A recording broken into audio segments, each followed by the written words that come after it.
कराची के शहरियों के लिए बुरी खबर है। जामे कराची के करीब वाटर कॉरपोरेशन की 84 इंच कतर की लाइन एक बार फिर फट गई है।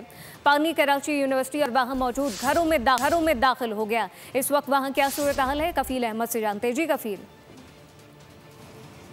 देखिए, कराची की नोट कर रहा हूँ और जो 84 इंच की लाइन डैमेज हुई है, यकीनन जो है वो वाटर कॉरपोरेशन ने जो है वो 96 घंटे का टाइम फ्रेम दिया कि इसको रिस्टोर किया जाएगा। मेरे साथ इनके इंजीनियर मौजूद हैं, शेख तनवीर।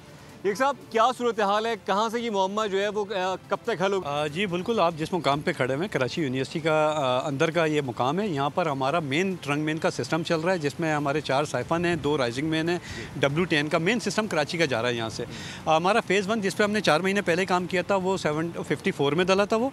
और जो आज हमारी लाइन डैमेज हुई है वो 84 इंच का पाइप है, जिसको हम फेज़ 2 कहते हैं, जो 71 में डला था। ये अपनी लाइफ लाइन पूरी कर चुकी है, इसकी मियाद पूरी हो चुकी है, और जिसकी वजह से आज ये वाक़या हुआ है कि वो लाइन हमारी बस्ट हुई है और पानी हमने पीछे से चिलिया से और दाबी जी से बंद करवा दिया है। ज़ाहिर है अब ये कितने घंटे का जो है वो टाइम फ्रेम है और कब तक ये लाइन जो है वो रिस्टोर होगी?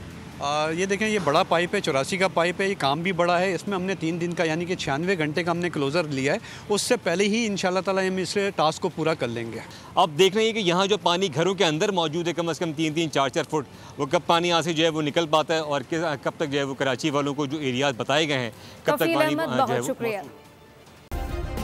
सब्सक्राइब करें और बेल दबाएं ताकि कोई खबर रह न जाए।